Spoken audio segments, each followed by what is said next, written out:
What happens when Homer Simpson, the guy who can barely handle a donut without a catastrophe, gets demoted at work? Well, Springfield is about to find out in chaos, as usual.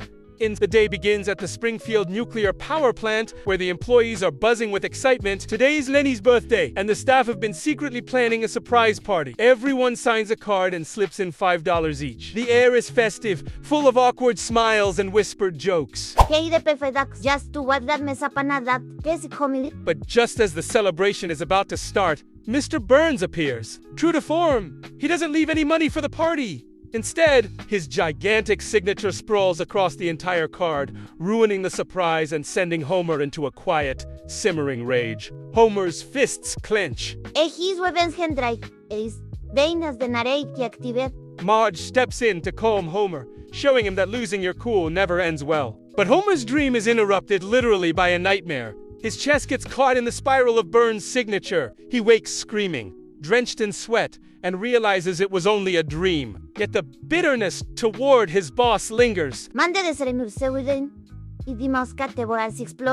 morning sun rose over Springfield. But in Sector 7G of the nuclear plant, nothing was ordinary. Homer Simpson, champion of donuts and mediocre decisions, marched straight into Mr. Burns' office. His mission: $5. Not 5,000. Not 5 million, just 5 measly bucks. One could almost hear the ominous, sarcastic laughter of fate itself as Burns handed over the cash without hesitation. It wasn't generosity, it was curiosity. Burns wanted to see how long it would take for Homer to realize he had just scored a minor victory in the eternal lottery of his sad, donut-stained life. Smithers, ever the voice of reason, whispered something about Homer exploiting Burns' unusually kind mood. Apparently, the billionaire had been taking experimental skin-thickening drugs, the kind that make you nearly impervious to insults,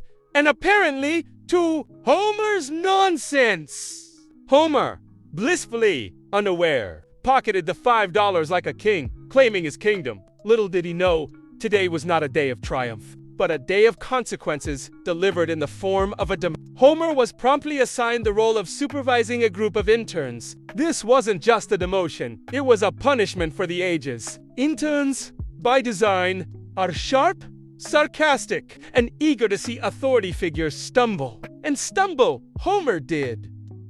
These kids had the kind of wit that could cut through metal, and they weren't afraid to use it. Imagine a room full of tiny, sarcastic Spartans armed with notebooks and scorn. That was Homer's new office life. And then, out of the chaos, appeared Mike, a red-haired man with a gleam of ambition in his eyes and a full 35 years on the clock. He begged Homer to be his mentor.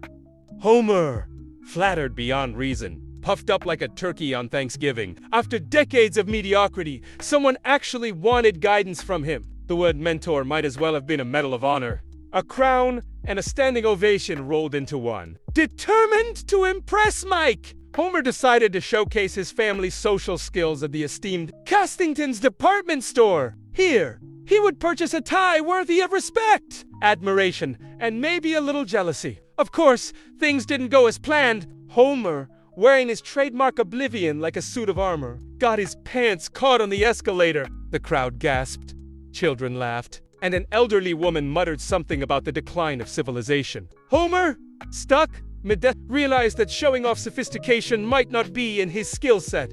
Back at the nuclear plant, Homer gave Mike a tour of Sector 7G.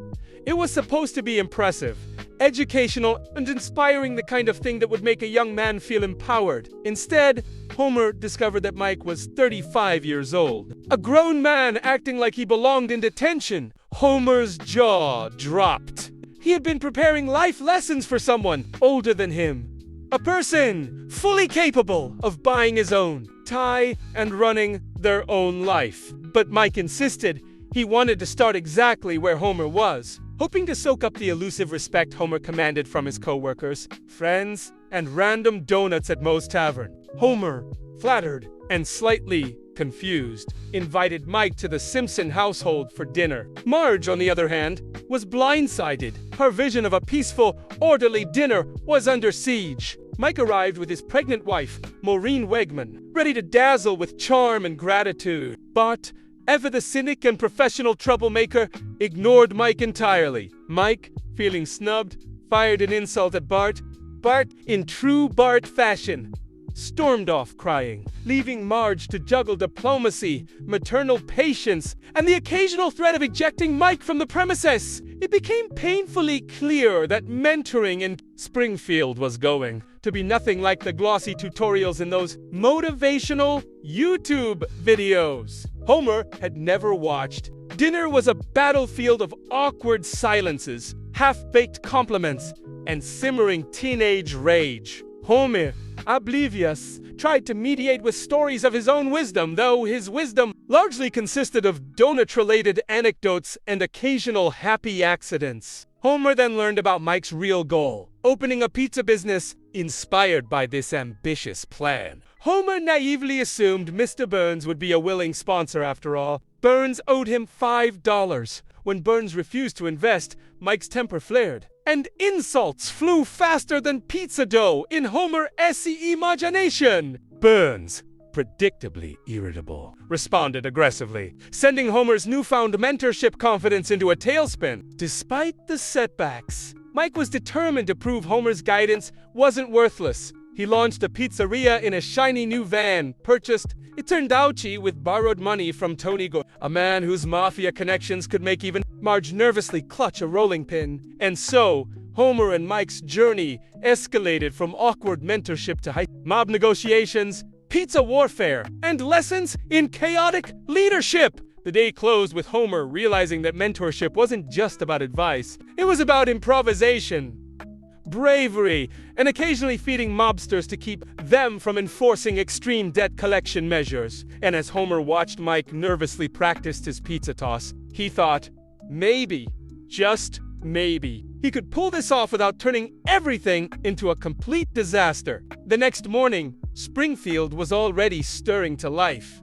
completely oblivious to the chaos about to erupt near the power plant. Homer and Mike's new pizza van sat parked proudly by the entrance, the smell of melted cheese wafting across the parking lot. For Homer, this was a moment of triumph, a tiny beacon of purpose in his otherwise donut-fueled existence. He patted his stomach proudly and imagined himself as a wise mentor, a business guru of Springfield. Reality, of course, had other plans. Mike was already at work inside the van, carefully organizing orders and writing notes on the clipboard that looked far too professional for a pizza business that had only been open for 24 hours. His gigantic signature scrolls across the entire card, offering advice ruining the surprise and sending mostly Homer of motivational phrases he barely understood Homer's himself. Fists Remember, Mike, he said, if someone complains about the pizza, give him another slice in to call Homer, showing him that losing your cool never ends surprisingly. But Homer's dream is interrupted literally by a nightmare. The first customer of the day was a local kid who wanted nothing more than extra cheese and a sense of adventure. Mike carefully prepared the slice while Homer attempted to hand out samples to every passerby, including a confused delivery truck driver who had just parked nearby. Orders came flying in, and the small van transformed into a whirlwind of dough, toppings, and grease stains. Homer somehow managed to avoid disaster, mostly because his sheer bulk acted as a barricade between the messy chaos and the unsuspecting public. Soon, word spread that Mike's pizza van was more than a food truck. It was an event. Families flocked, kids begged for slices, and adults marveled at the novelty of a pizza van parked outside a nuclear power plant. Homer, naturally, took all the credit, giving long-winded speeches about teamwork, mentorship, and the importance of melted mozzarella. However, quietly ran the actual operation, ensuring each order was perfect, each payment accounted for, and each tip carefully noted. Within hours, the first challenge appeared. Tony Gordo, the local Mafia figure who had financed the van, called demanding repayment. Homer panicked, realizing that mentoring in Springfield also included high-stakes debt collection and not just motivational pizza speeches. Mike tried to reassure him, explaining that managing both the business and the debt would require planning. Homer nodded sagely, completely misunderstanding, and went to fetch more slices of pizza to appease everyone.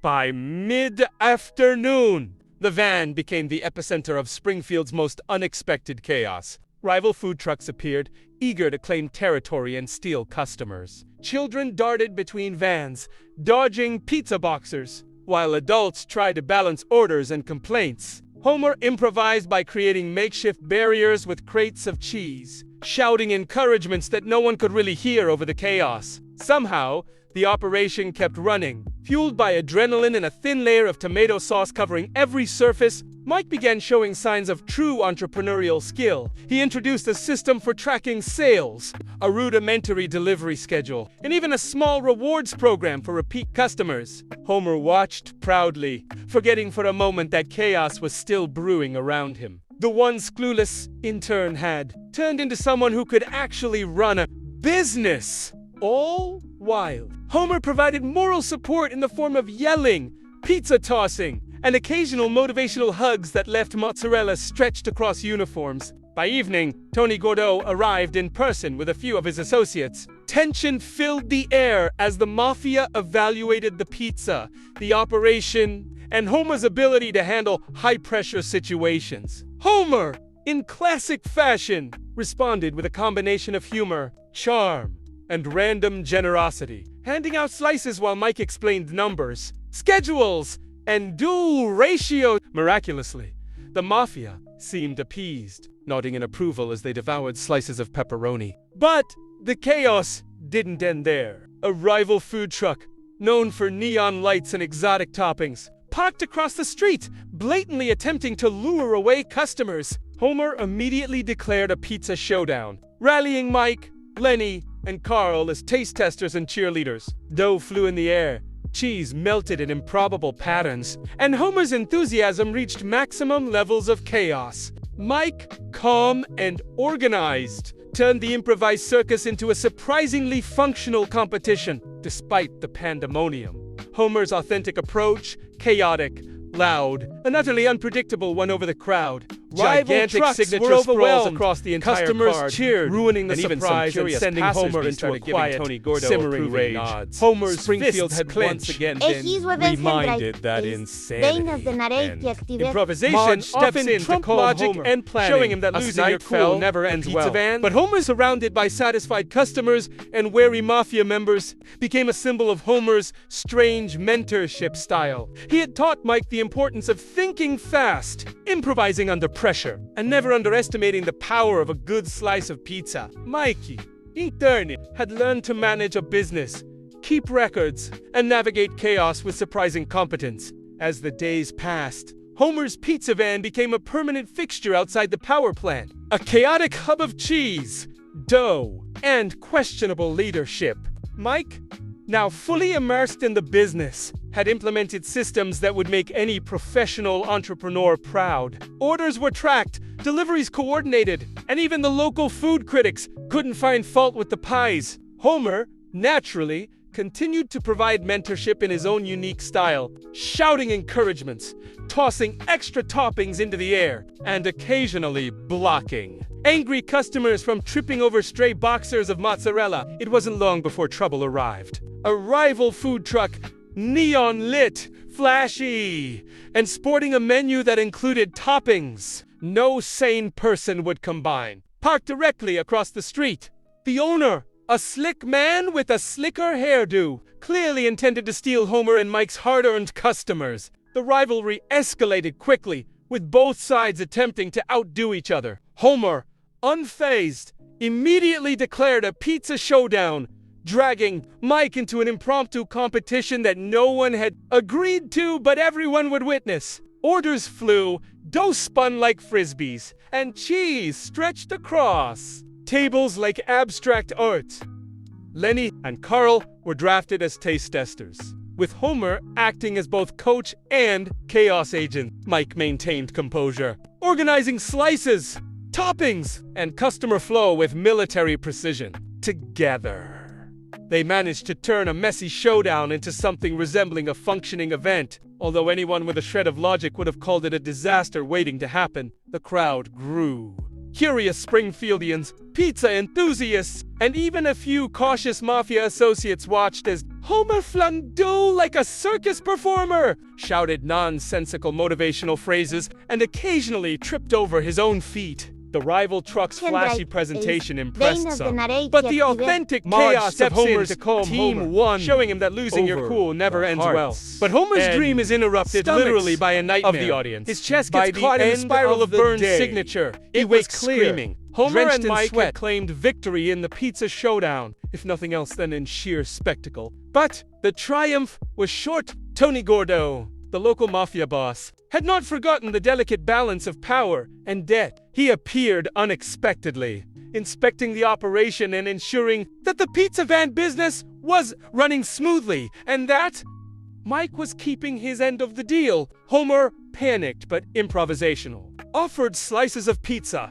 over-explained the daily accounting, and somehow managed to distract Tony long enough for Mike to explain the logistics of managing both pizza and betting operations. The Mafia, surprisingly satisfied, nodded in approval and left with a promise to check back soon. Meanwhile, Mike's growth as a business owner became evident. He experimented with new flavors, introduced a rudimentary loyalty program, and even began keeping careful records of deliveries. Homer watched with pride, oblivious to the actual effort involved. Each day presented challenges, rival trucks, unpredictable customers, and a town full of curious onlookers who had no interest in following rules. Homer's unorthodox guidance, yelling, throwing toppings, and occasionally tripping over his own legs somehow taught Mike to think quickly and adapt. The tension escalated further when a rival food truck attempted to block the van's access to a key street corner. Homer, fueled by panic and adrenaline, orchestrated a chaotic counterstrat. He used crates of dough to barricade the van, diverted customers with free slices, and even employed a few unsuspecting bystanders to confuse the competition. Mike, calm and strategic, managed inventory, tracked orders, and ensured the operation continued smoothly despite the mayhem surrounding them. By nightfall, the pizza van had survived yet another day of chaos, rivalry, and Mafia oversight. Homer's improvisational techniques, combined with Mike's growing competence, had turned a simple pizza operation into a small empire of cheese, dough, and survival. The town had witnessed pizza tossed like frisbees, dough spun in midair, and cheese stretched to impossible lengths. Yet somehow, it worked. Tony Gordo returned the next day to inspect Mike's management of both the pizza van and the betting operations. Homer, sweating and nervous, relied once more on improvisation, slicing pizza, offering jokes, and occasionally shouting numbers that may or may not have been accurate. Mike calmly presented spreadsheets, delivery schedules, and customer metrics, proving that the venture was thriving. The Mafia, impressed with both the pizza and the organization, left content, at least for now. Even amidst success, new challenges emerged. Delivery routes were disrupted. Rival trucks attempted to poach loyal customers. Gigantic and signature scrolls across the entire card, ruining the surprise and sending Homer into a quiet, simmering rage. Through sheer Homer's chaos and persistence, navigated these challenges while Mike grew steadily more competent. The dynamic between mentor and protege was cemented, showing him that losing your cool never ends well. Chaotic energy, while Mike brought logic, skill, and steady leadership. By the end of the third day, the Springfield pizza empire was thriving, chaotic, and completely unorthodox. Homer had proven that mentoring wasn't just about giving advice. It was about showing up, improvising, and sometimes yelling at mozzarella. Mike, having survived the chaos, had become a competent entrepreneur, organized, confident, and surprisingly resilient. In the quiet moments, Homer and Mike reflected on the whirlwind of events. They had survived rivalries, Mafia threats, and countless near disasters. And through it all, a bond had formed. The pizza van was more than a business. It was a classroom, a battlefield, and a stage for both triumph and chaos. Homer may have been an unorthodox mentor, But in the end, he taught Mike lessons that no textbook could offer. Springfield slept under the lingering smell of melted cheese, unaware of the tiny empire operating right outside the power plant. Homer, tired but proud, leaned against the van, imagining himself as a legendary mentor, while Mike quietly checked the daily records, ensuring the chaos was under control. They had survived. And tomorrow, Springfield would undoubtedly throw new challenges at them. But for now, the pizza van stood as a symbol of chaos, creativity, and the most unlikely partnership in town. Springfield's pizza empire was thriving, but calm never lasted long. A rival food truck, decked out in neon lights and boasting outrageous toppings, pulled up across the street. Their goal: steal Homer and Mike's customers and prove who ruled the pizza scene. Homer, never one to back down from chaos, quickly rallied his protege and their team. Flour flew, dough spun through the air, and pizzas were tossed with wild abandon. In the end, Homer's unpredictable methods and Mike's budding organization won over the crowd. Springfield cheered for the familiar underdog story. A messy, dough-covered victory! Just when it seemed things were finally under control, the Springfield Mafia reappeared. Led by Tony Gordo, he demanded that Mike continue managing the betting operations alongside the pizza business. The stakes had grown higher, but Homer, ever the improviser, had a plan. With a tray of steaming pizza in hand, Marge steps in to calm Homer, laughter showing him that losing your cool never ends well. But Homer's dream is interrupted literally by a nightmare. Homer's unorthodox genius gets caught in the spiral of the arrangement. Springfield's pizza empire was safe for now. Homer realized that mentorship wasn't just about giving advice. It was about stepping in when it mattered most. He had protected Mike, guided him, and somehow survived a city filled with rival competitors, mafia threats, and endless chaos. Mike's entrepreneurial spirit continued to grow. He implemented efficient systems for inventory and deliveries, experimented with unique pizza flavors, and even began a loyalty program for repeat customers. Homer watched with pride, amazed that his messy improvisational mentorship had actually worked. Despite the challenges, life in Springfield returned to a semblance of normalcy. The pizza van ran smoothly. Customers were satisfied, and the Mafia no longer posed an immediate threat. Homer, exhausted but triumphant, reflected on the journey. From demotion and mockery to mentorship and triumph, his chaotic energy had guided Mike to success. Springfield had witnessed yet another extraordinary story, one filled with comedy, danger, and unexpected heart. As the sun set over the city, Homer and Mike stood outside the van, surveying their little empire. The smell of melted cheese lingered in the air, a testament to their hard work and chaotic triumphs. Homer clapped Mike on the back. "Not bad, kid. Not bad at all." Mike smiled, confident in his new abilities and grateful for the guidance he had received. Springfield's chaos, as always, remained unpredictable, but today it had ended with pizza, laughter, and victory. And that's how Homer Simpson, against all odds, became more than just a father, a nuclear plant worker, or a clumsy mentor. He became the unlikely hero of Springfield's culinary underworld, a man who could juggle chaos, mafia threats, and mentorship all at once. Springfield had learned an important lesson. In a city this bizarre, creativity, courage, and a few slices of pizza could solve almost anything. Thanks for watching, Springfield fans. If you enjoyed this story, hit that like button, share it with a friend, and come on. You know it, smash that subscribe button for more epic Simpsons adventures every week. Stay tuned for more chaotic tailies, unexpected heroes, and of course, plenty of pizza-filled mishaps. Ok. Leteserique pisinsenati. Vedets Demoted. Sadan liesementero 30 y sin pusiermo buena vistudan. En Samhump. We end up running a pizza empire while that in the Springfield Mafia. And all of this happened before lunch. Only in Springfield. Folks, only in Springfield. I mean, seriously. Come to sin pizza to master le quito y basico vegan? Genius?